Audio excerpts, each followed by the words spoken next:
Hello, everyone. It's Henry, or Evie, and today, in preparation for YCS Montreal, uh, I figured I would go over a lot of non-engine and like different main deck and side deck techs that are currently seeing play in the format, and where I think they stand on how much you should respect them as a tech option, how much you should consider playing them yourself, or how much you need to play around them. I am not personally going to YCS Montreal, unfortunately. I don't have my passport and also don't have the money to really travel that often. But I have been doing a lot of testing of the format still with my testing group for friends, for regionals, etc. So I really wanted to get my opinion out there on what is good and what should be played. Um, I have 53 cards I'm going to go over here. Some of them serve the same purpose, some of them do one thing better than the other, etc. But they all have either seen play or topped a event in the past week. Um, so yeah, with that being said, let's dive straight into this. Alrighty, now to start things off, we're going to start off by talking about the Mulcharmy cards. The Mulcharmies are in a very solid spot in Genesys right now, where they're pointed relatively high for what you play for non-engine usually, but obviously their effects are worth that. My opinion on the Mulcharmies right now might be very different to most. So I'm going to start this off. I'm going to talk about Perulia. I think Perulia belongs in basically every main deck that can fit it. As long as you are able to play other non-engine with Perulia, you should be main decking Perulia. However, on the other hand, Mulcharmy Fualos is a card that I think you can definitely main deck it, but I think that Perulia is just such a better option for just one more point, that there's not really great reason to be choosing to play Fua over Perulia. Um, the decks in the meta, Fairy Tale can play around Fua really well, but struggles into Perulia. Sacred Beast can play around both extremely well, but sometimes if you hold the Perulia until after they've resolved the Search 3, you can actually get a couple of draws out of it. You just can't shotgun it against them. Blitzclick obviously Fua doesn't do anything, but Perulia does a lot. And the list kind of goes on. The more rogue strategies you're thinking of, all like really hard lose to Fualos and less to Perulia. But I think with the way that Genesys is currently evolving, we're going to see a lot less of those rogue strategies. The next card I want to talk about is Dimension Shifter. Dimension Shifter, I think, is a luxury option, but definitely should be seeing play. The card is very, very strong. It is very good into multiple of the decks in the format. I've even seen Blitzclick builds that are running Dimension Shifter just because of how strong it is at like the top of the ladder. So not really too much more to say about that. Shifter like is very good. Dominus Purge is another card just like Shifter that I think is a luxury option that if you can afford it while affording other things, you need to be on it. This card is so strong right now. Turns out Ash Blossom good, you know. Um it's really good. I cannot understate how good Purge is. We saw it in uh the topping teller lists from just before the new points list, and the format really hasn't meaningfully changed enough after the points list that Purge became a worse card. It is still just that good. Next up, we're going to talk about Spark. I don't think Dominus Spark is worth considering right now. Multiple decks play into it. It's very good and very strong into Blitzclick, being able to deal with their Whiska. Um, but unfortunately, it's just not worth the 10 points. It is a luxury option that isn't worth spending on. Next up, we're going to talk about Dominus Spiral. Dominus Spiral is another card that I personally don't think is worth considering. It's a free hand trap, which is nice, but it is very conditional. And I think we're in a state right now where these overly conditional hand traps that aren't guaranteed to get maximum value are not worth playing, and Dominus Spiral, it just is one of those cards, unfortunately. Super Polymerization is another card that I'm iffy about. On one hand, I think it's a good luxury option.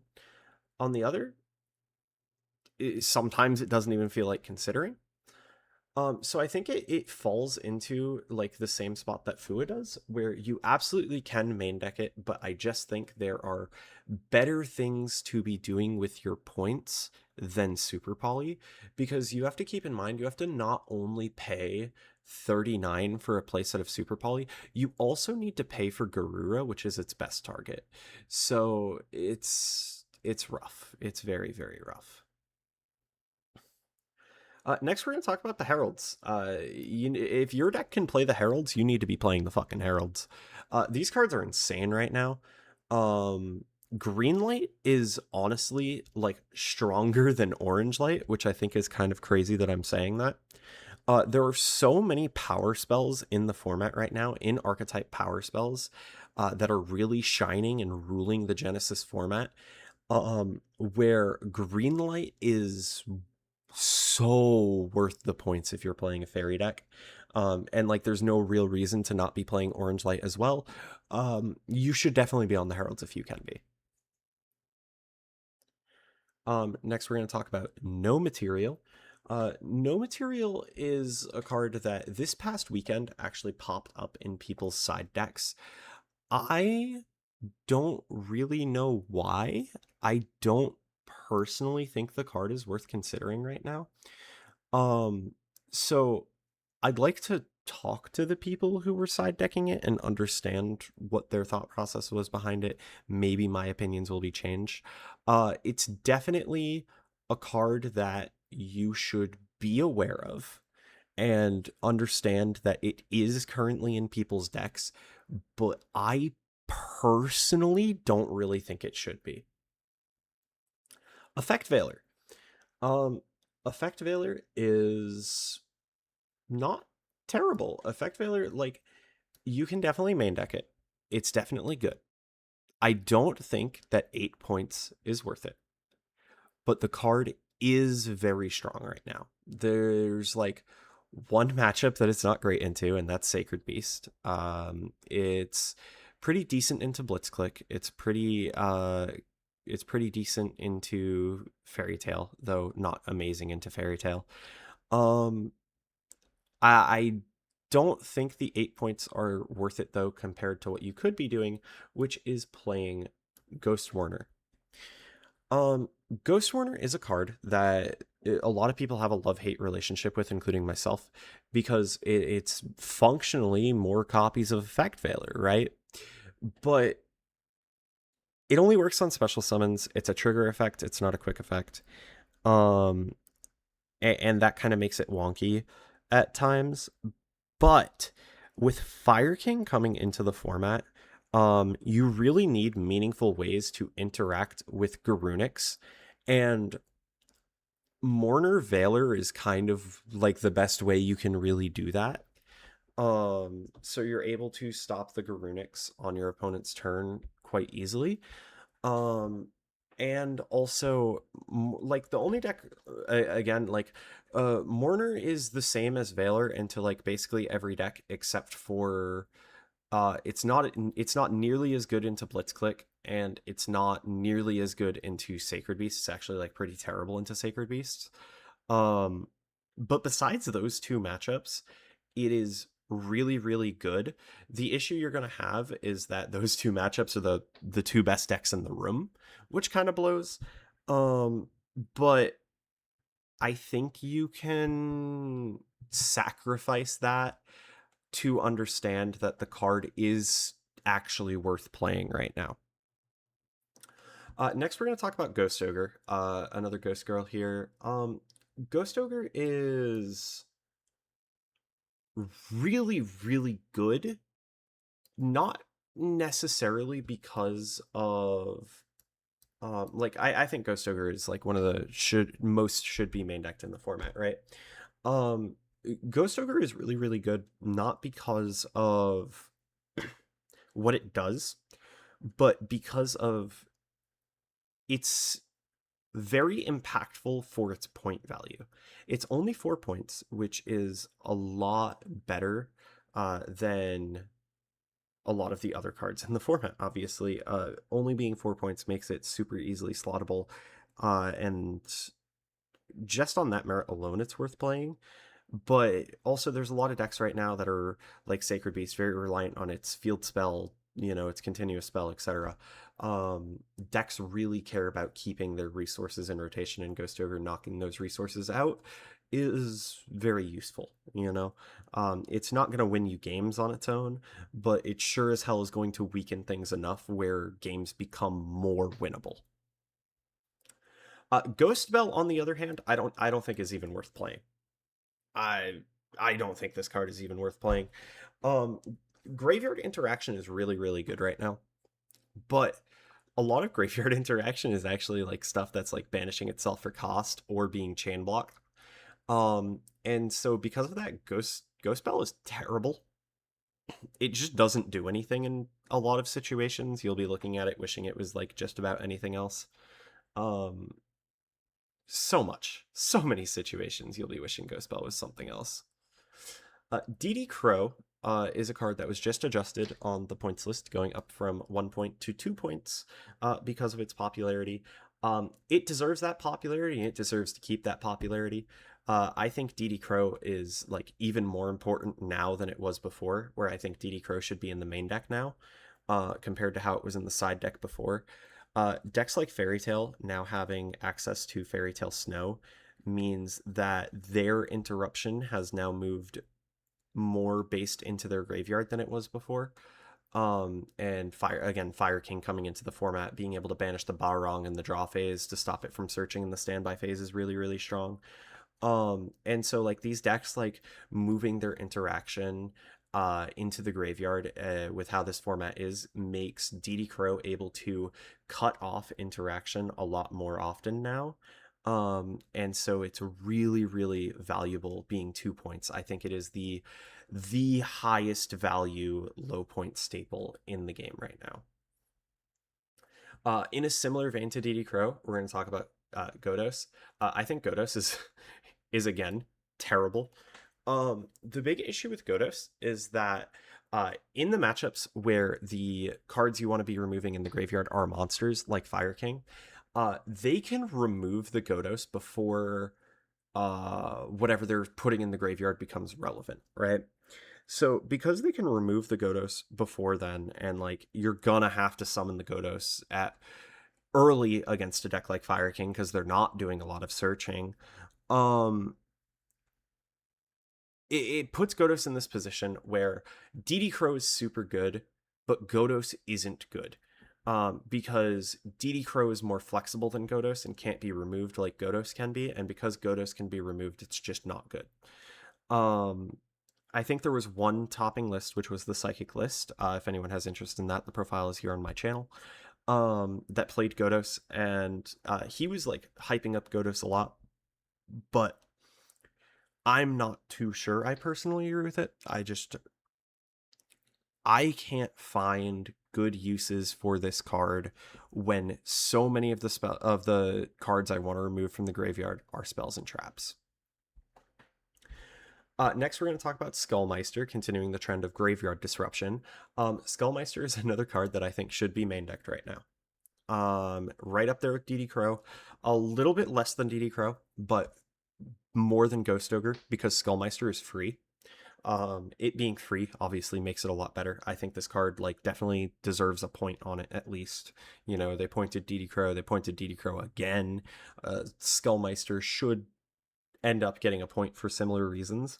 Skullmeister is super, super high value right now. Again, a lot of things are in the graveyard, a lot of things moving in the graveyard, you know, very, very important to keep note of. Another hand trap seeing play right now is Vidos. Vidos is a card that I think I should actually add another tier here. Um, so side decked, but better options. I think that you can absolutely be siding Vidos right now. If you really need something for like that Sacred Beast matchup, that Angeli matchup, you know, stuff like that, Vidos is really good into those. It is very similar to Ghost Ogre, where it'll have its moments where it's absolutely going to shine. It's gonna do at least a little bit into these matchups, but I just don't think it does enough to justify siding it right now. I think there are better things that you can be doing into Sacred Beast, which we'll go over here in a second. I think there are better things you can be doing into Angeli, which we'll go over here in a second. I just don't think that Vidos is it. Next, we're going to talk about Nibiru. I have seen Nibiru popping up in some lists, very far in between, but it is popping up. You do have to be aware of it. You need to know your lines around it in case you end up in a matchup that plays it, but I don't think it's worth considering. I think that Nib is a good card. I don't think that Nib is a good enough card right now. Decks are either intentionally or unintentionally playing around it through card design. It's just sort of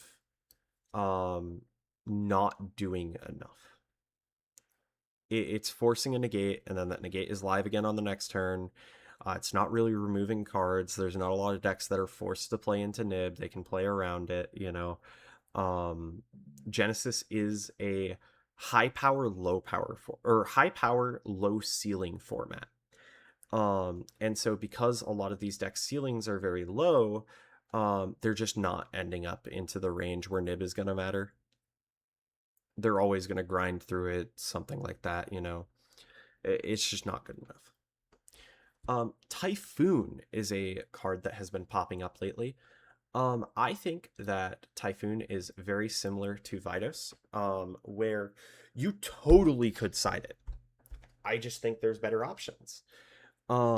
It's being played to deal with Blitzclick. It's being played specifically to deal with Blitzclick Alternator. It's being played to deal with the Sacred Beast field spell. It's being played to deal with the Angeli Bastion. If they go activate Angeli problem discard, place Bastion effect to place the Chaturanga. Because it's a continuous spell in that moment, if you Typhoon, pop the Bastion, they don't get the Chaturanga place, their Bastion's now stuck in the graveyard, you know, stuff like that. That is all really good. That is all really strong. I actually think this like puts it like way far and ahead of Vidos, because you're actually forcing more resources this way, and you're able to hit decks like Blitzclick better than just hitting the field spell. It's totally an option you can side deck. I just personally don't fully believe in it because, again, I think there are better matchup specific cards that you could play. But if you are looking for those more general options, I think Typhoon is like one of the best general options you could be going for in the side deck right now. Artifact Lancia. Artifact Lancia is a card that I think should be side decked right now. I think that Invoked is super, super scary, and you need to be able to respect that deck. And if you're not respecting that deck, you're gonna get blindsided by it. You're gonna look at your side deck. You're gonna wish there was a Lancia there. And it's gonna be really rough. But I also understand if you don't want to play those 3 points for Lancia and you're willing to just accept, like, hey, this matchup is gonna happen, right? perfectly reasonable way to look at things, perfectly reasonable, like, to not play Lancia, but I personally think Lancia belongs in your side deck. Next up is Gravekeeper's Watcher. In case you don't know what this card is, it is a hand trap that says that when your opponent would activate a card that would discard a card on the resolution, you can discard this card, negate, and destroy. In this current format, this card is Ash Blossom against Sacred Beast. If you are looking for a Sacred Beast counter and you have a bad Sacred Beast matchup, this card should be the first thing in your side deck. It is so valuable. It is insane. It's very similar to Herald of Greenlight, where it's taking care of their powerhouse card, and that is very important because it deals with Sacred Beasts released. Next, we're going to talk about Sphere Mode. Sphere Mode is a card that I think could be side decked, but like there's totally worlds where you main deck Sphere Mode. I've got a couple of lists that I've been looking at main deck Sphere Mode in. Like, Sphere Mode is just super strong. And in the same vein, we're going to talk about Lava Golem here. Lava Golem's the same exact thing. It should be side decked, but it absolutely could be main decked. Just so much value generated by these kaiju like cards, you know.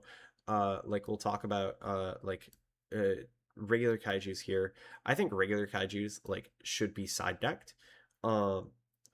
Like these mass removal kaiju ones, Sphere Mode and Lava Golem, I think could totally go in your main deck. I don't think regular kaijus belong in your main deck because they're only trading 1-for-1. You only really want them for those matchups where it's like your opponent has limited disruption, or your opponent isn't like, or is ending on a towers. You know, that's where you want kaijus.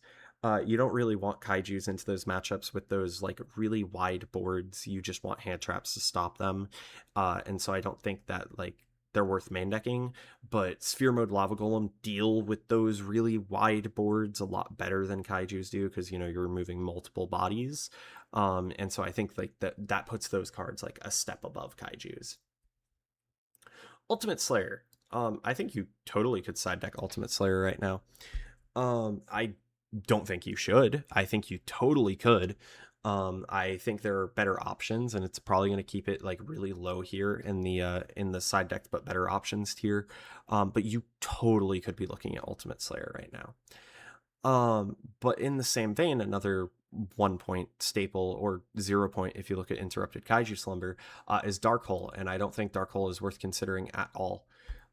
There are too many negates, too much destruction protection, too many ways to play around this. Boards are too layered, etc. Where Dark Hole is, it's a good 1-point card. You know, if you have a singular point, you know, you totally could play it. If you don't have like the point space in your extra, or like the space in your extra deck for Ultimate Slayer, you totally could play Dark Hole. But like, is it really worth it? Not really. Like, and we're gonna discuss this right here. For a singular point more, you could play Dark Ruler No More. Dark Ruler No More is so much better. There's a couple of decks with end boards that are layered where Dark Ruler isn't really that good, so that's why there's always going to be better options here. But Dark Ruler is totally a card you could look at and you could consider, and I wouldn't blame you for it. Evenly Matched. Evenly Matched is a luxury option that should absolutely be played in the main deck. Evenly is so absurdly strong into so many decks right now. There's a lot of decks that are capable of beating it, which is why if you cannot afford the cards that deal with those decks, you should not be playing Evenly. If you cannot afford Evenly with those cards, you don't play Evenly. But if you can afford Evenly with those other cards, absolutely, you should be on Evenly. That's why it's a luxury option. People will probably skip through the video, see that, and be confused, but like, I'm explaining it all here. Hopefully everyone will be able to figure that out just fine. Um, yeah, Evenly is a very, very valuable card right now. Deals with the Angeli setup amazingly. If you can bait that trap card by any means, you just you deal with the Angeli cards, and it's so good, so good. Um, Another luxury option that should be played is Forbidden Crown. Forbidden Crown is super strong, both going first and going second. Can't be responded to with monster effects, whatever. You can chain it to something, blanket. If you're going first, you can set the crown, stop something from being interacted with, used as material, whatever. Super good, super valuable. I don't really need to talk too much about Crown. Everyone knows it's a good card.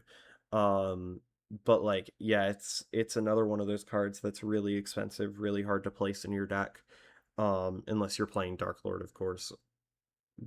Yeah.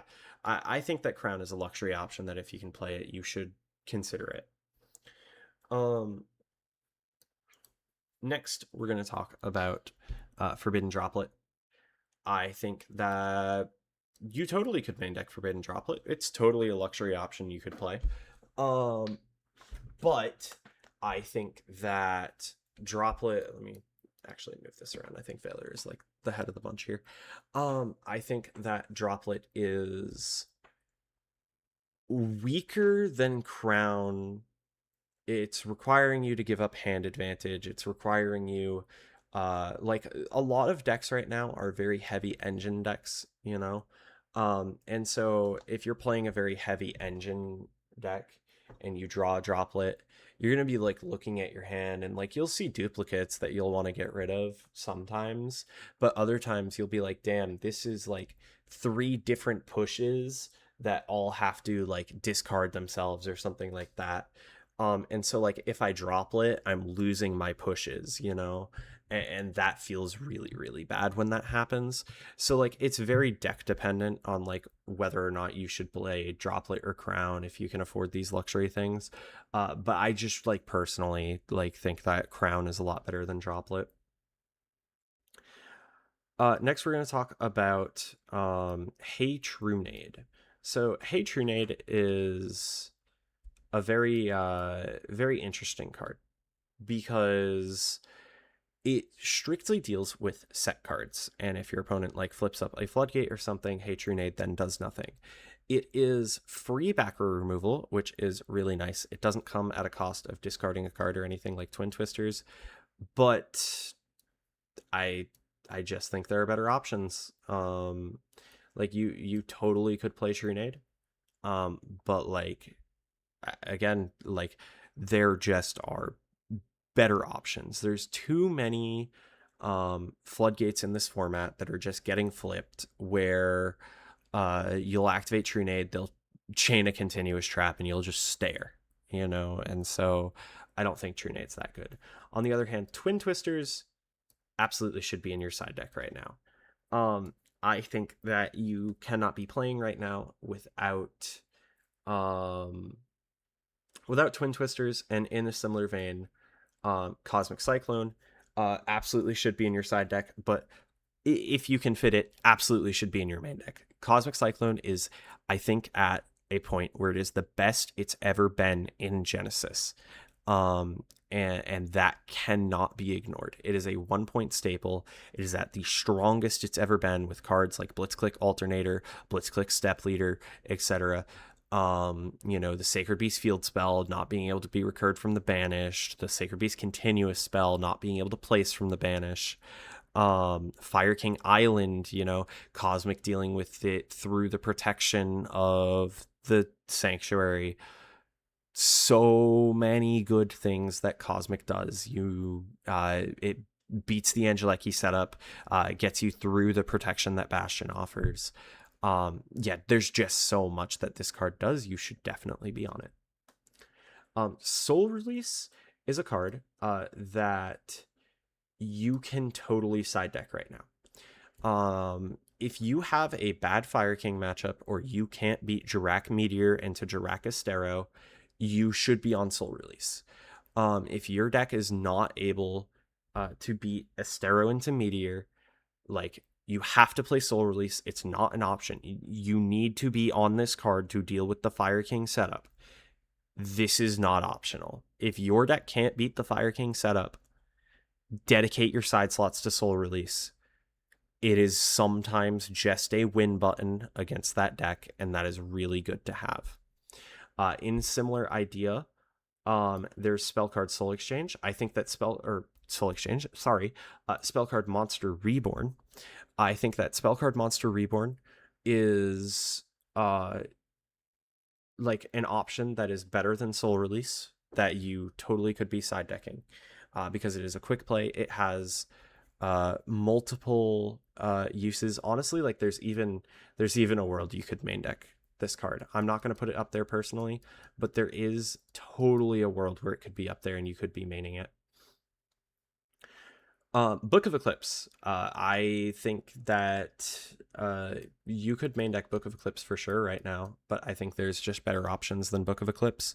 I don't think that Breakers are great right now. I don't have Swords of Concealing Light on here either, because Swords of Concealing Light is the same thing as Book of Eclipse, but free.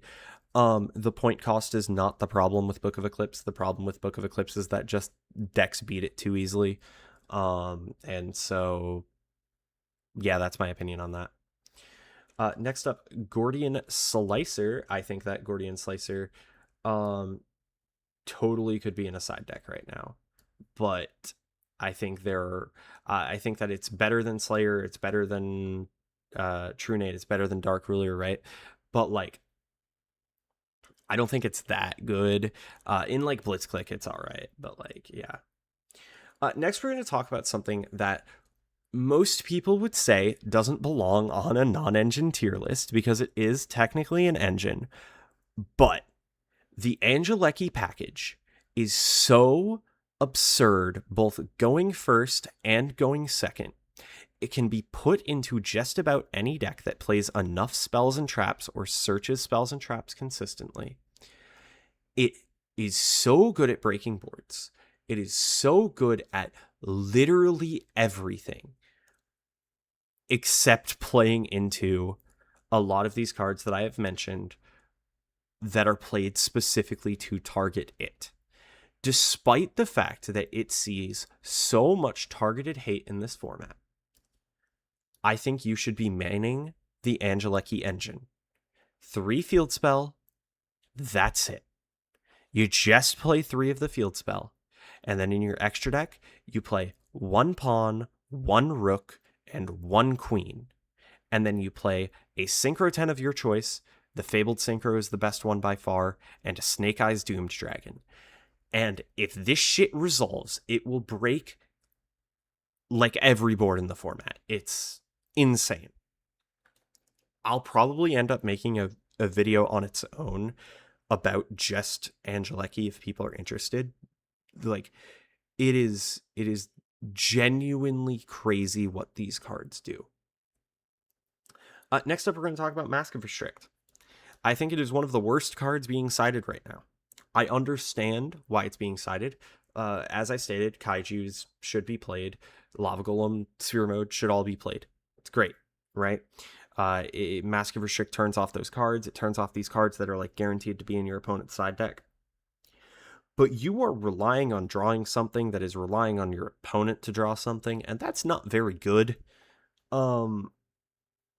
It's not very good at all. And so, like, I just don't think you should be playing Mask of Restrict. There's so many better things you can be doing. But if you're playing a Towers deck or something that puts up something like Naturia Beast, enjoy your Mask of Restrict. I get it. But, like, you just shouldn't be playing Mask of Restrict. Non-fusion area, on the other hand, totally should be side decked right now. This card is phenomenal. It's just a free floodgate. I don't really know what else more I need to say. Stygian Dirge, same thing. Eye of Truth, absolutely, like, should be in your side deck no matter what. Eye of Truth shuts down both Blitzclick and Sacred Beast. You just need to be playing it. Gravity Collapse. Gravity Collapse, I think you totally can side deck, but again, there's better options. I think that the other Floodgates are better. Gravity Collapse is terrible into Blitzclick, stuff like that. There's a lot of backer removal that will remove your gravity collapse before it can activate. Um, so it's very iffy compared to these other cards. I don't think gravity collapse is that good. Debunk, on the other hand, I think that Debunk is very, very good and a card you should totally be considering in your side deck right now. Let me actually like move these around a little bit. Yeah, I think that Debunk is like really, really strong right now. Deals with Fire King very effectively because it banishes instead of destroying. Deals with Blitzclick very effectively. It deals with Fairy Tale very effectively. Um, yeah, there's a lot of value in Debunk. It's also a counter trap, which makes it very good. Um, it's a very cool tech card to be seen in Genesys. Um, yeah. Shared Ride. Shared Ride. I saw Shared Ride pop up in a couple of deck lists, so I figured I'd mention it here. I don't think it's that good at all. I think it being 1 point just makes it like terrible. Unbreakable Xyz Barrier and similar cards like Vanadium Reframing, I think are worth side decking if you're able to. Just like Debunk, I think that like these cards are like slightly better Debunk if your deck can play them. But like yeah, if you're like specifically worried about like Fire King, then you play Debunk. Forbidden Chalice, absolutely should be in main decks right now. Forbidden Chalice is super, super, super good. 1 point breaker, interruption, removal, whatever. Very good card. I don't need to talk too much about it. My Body as a Shield. Um, it's rough. I think that like it's very deck dependent. I think like you can totally be side decking My Body and be justified for it. But despite the fact that you could totally side deck it and be justified for it, I don't think you should be side decking it. Not over something like Debunk at least. Silent Graveyard, on the other hand, uh, totally should be in your side deck right now. As I stated before, there's so much going on in the graveyard. This card is excellent. This card is super, super excellent. You should 1,000,000% be playing this card in so many decks, and it's not seeing the spotlight it deserves. Pear Bear Scare. I actually think that Pear Bear Scare belongs in the main deck right now. At least at 1 copy. A lot of people are cutting Pear Bear Scare. And because a lot of people are cutting Pear Bear Scare, it's becoming a better and better card. It's going to resolve more often, etc. I think you should be on Pear Bear Scare. Final Bringer of End Times.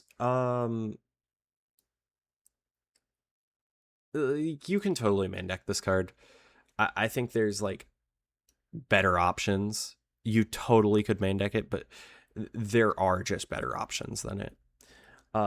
Blizzard is a card that you again you could totally side deck, but again there are better options in my opinion.